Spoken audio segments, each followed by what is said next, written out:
Hello guys, എന്തൊക്കെയുണ്ട് വിശേഷം? അപ്പോൾ ഞാൻ ലാസ്റ്റ് വീഡിയോയിൽ പറഞ്ഞ പോലെ ഞാൻ ഫ്രാങ്ക്ഫർട്ട് എയർപോർട്ടിൽ എത്തിയിട്ടുണ്ടായിരുന്നു കേട്ടോ. എനിക്ക് കുറച്ചധികം വെയിറ്റിംഗ് ഉണ്ടായിരുന്നു. അപ്പോൾ ഞാൻ അവിടെ ഇങ്ങനെ വെറുതെ നിൽക്കുമായിരുന്നു. അപ്പോൾ ഇതാണ് എനിക്ക് ആഷ് തന്നു വിട്ട ഫുഡ്, ഒരു ചിക്കൻ റാപ്പായിരുന്നു. അതൊക്കെ കഴിച്ച് ഞാനിങ്ങനെ അവിടെ ചില്ലടിച്ച് നിൽക്കുമായിരുന്നു. ഒരു 6 മണിക്കൂറിൻ്റെ വെയിറ്റിംഗ് ഉണ്ടായിരുന്നു. ഒരു ഫാൻറ്റയും കുടിച്ചു. ഒരു 2 മണിക്കൂർ അവിടെ വെയിറ്റ് ചെയ്തതിന് ശേഷം ഞാൻ പിന്നെ പയ്യെ അകത്ത് പോയി ഇരിക്കാമെന്ന് വിചാരിച്ചു. ഇതൊരു ഓപ്പൺ ലോഞ്ചാണ്. ഞാൻ ഇവിടെയാണ് ഇരുന്നത്. ഫ്ലൈറ്റ് എടുക്കാൻ ഒരു 3 മണിക്കൂർ മുമ്പ് നമ്മൾ എന്തായാലും റിപ്പോർട്ട് ചെയ്യണമല്ലോ. ഞാൻ 6 മണിക്കൂർ മുമ്പ് റിപ്പോർട്ട് ചെയ്തു. അതുകൊണ്ട് തന്നെ ഹറിബറിയൊന്നും ഉണ്ടായില്ല കേട്ടോ. പെട്ടെന്ന് തന്നെ ബോർഡിംഗ് പാസ്സൊക്കെ കിട്ടി ഞാൻ അകത്തേക്ക് പോവാണ്. അങ്ങനെ ചെക്കിങ് കഴിഞ്ഞു, സെക്യൂരിറ്റി ചെക്കിങ് കഴിഞ്ഞു,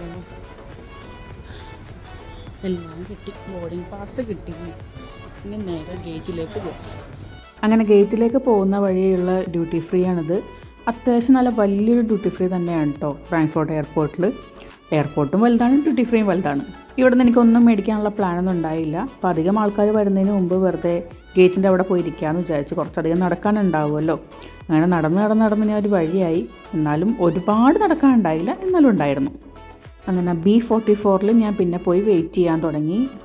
എൻ്റെ ഫ്ലൈറ്റ് എയർ ഇന്ത്യയാണ്. അപ്പോൾ ഒരുപാട് ആൾക്കാരുണ്ടാവും. ഒരു വലിയ ഫ്ലൈറ്റ് തന്നെയാണല്ലോ. അപ്പോൾ ഞാനിങ്ങനെ വെയിറ്റ് ചെയ്തിരിക്കുകയാണ്.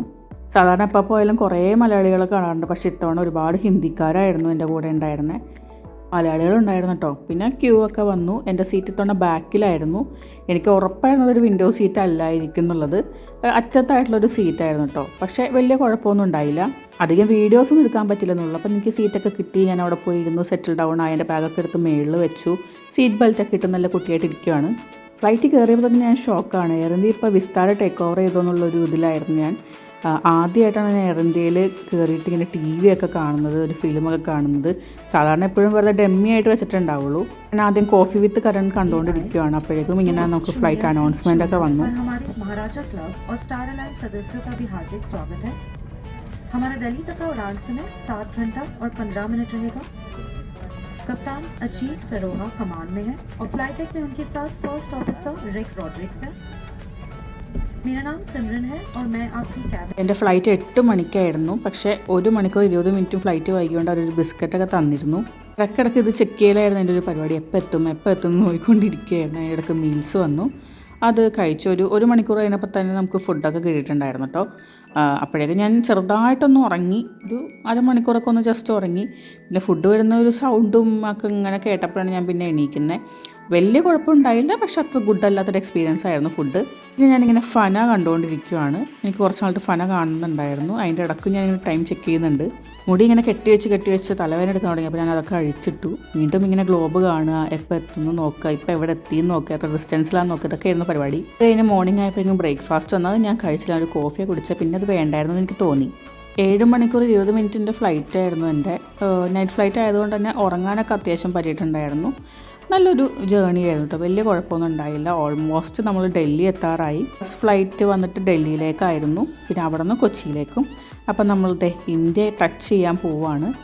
അതൊരു ഭയങ്കര എക്സൈറ്റ്മെൻറ്റാണ്. നമ്മൾ വേറൊരു സ്ഥലത്ത് നിന്ന് ഇന്ത്യയിലേക്ക് എത്തുമ്പോൾ ഇന്ത്യ കാണുമ്പോൾ ഉള്ളൊരു സന്തോഷമുണ്ടല്ലോ, പറയാണ്ടിരിക്കാൻ പറ്റില്ല. അങ്ങനെ നമ്മൾ ഡൽഹി ടച്ച് ചെയ്തു.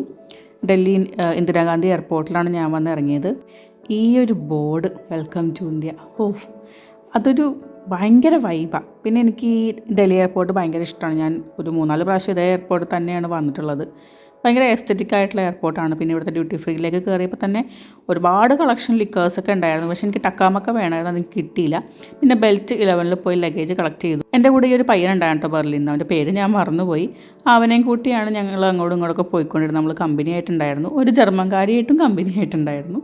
പുള്ളിക്കാരൻ നമ്പറൊക്കെ ഷെയർ ചെയ്തു. അങ്ങനെ അടുത്ത ഗേറ്റിലേക്ക് പോയിക്കൊണ്ടിരിക്കുമ്പോഴേക്കും അവനൊന്ന് സ്മോക്ക് ചെയ്യാനായിട്ട് പോയി. അപ്പം ഞാൻ പയ്യെ ഗേറ്റിലേക്ക് നടന്നു. ഫസ്റ്റ് ഫ്ലൈറ്റ് ഡിലേ ആയതുകൊണ്ട് സെക്കൻഡ് ഫ്ലൈറ്റ് ഡിലേ അല്ല, കറക്റ്റ് ടൈമിൽ എടുക്കുമായിരുന്നു. അതെനിക്കറിയില്ലായിരുന്നു. ഞാൻ ഒരു കണക്കിന് അവിടെ എത്തിയപ്പോഴേക്കും ലാസ്റ്റ് അനൗൺസ്മെൻ്റ് ഒക്കെ വന്നിട്ടുണ്ടായിരുന്നു. എൻ്റെ ബാഗിൽ ഒരു 9 kg ഉണ്ടായിരുന്നു. അതുകൊണ്ട് ഈ നടക്കൽ അത്ര പോസിബിൾ അല്ലായിരുന്നു. എന്നാൽ ഞാൻ ജാക്കറ്റൊക്കെ ഊരി വെച്ചൊരു കണക്കിന് പോയി.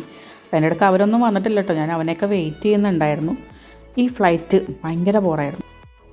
ഒന്നും പറയാനില്ല, എയർ ഇന്ത്യയുടെ സർവീസ് ആയിരുന്നു, എല്ലാം ബോറായിരുന്നു. പിന്നെ എനിക്ക് ഈ ഒരു എമർജൻസി എക്സിറ്റിൻ്റെ ഒരു സീറ്റുമാണ് കിട്ടിയത്. ഇത്തവണ 2 ഫ്ലൈറ്റിൽ എൻ്റെ സീറ്റ് അത്ര ഗുഡല്ലായിരുന്നു. പിന്നെ എനിക്ക് നല്ല ഉറക്കം ഉണ്ടായിരുന്നു, അതിൻ്റെ പേരിൽ തലവേദന എടുക്കുന്നുണ്ടായിരുന്നു. ഞാൻ എങ്ങനെയോ വേഗം ഫ്ലൈറ്റ് എടുത്തപ്പോൾ തന്നെ ഒന്ന് കിടന്നുറങ്ങി. അപ്പോഴേക്കും എൻ്റെ മുഖക്കൂടെ വീർത്തു വന്ന്, കണ്ണിൻ്റെ മേലൊക്കെ തടിച്ചു. ഈ ഫ്ലൈറ്റിൽ എനിക്ക് ഫുഡൊക്കെ ഉണ്ടാകേണ്ട, പക്ഷേ ഞാൻ ഒന്നും കഴിച്ചില്ല. ഞാൻ അത്രയ്ക്ക് ഗുഡ് മൂഡിലല്ലായിരുന്നു. എങ്ങനെയൊക്കെയോ ഉറക്കം എണീറ്റ് വീട്ടിലൊന്ന് പോയാൽ മതി എന്നുള്ളൊരവസ്ഥയിലായിരുന്നു. പിന്നെ ലാൻഡിങ് ഫുട്ടേജ് ഒന്നും എനിക്ക് കിട്ടിയില്ല, ദൈവം സഹായിച്ച്.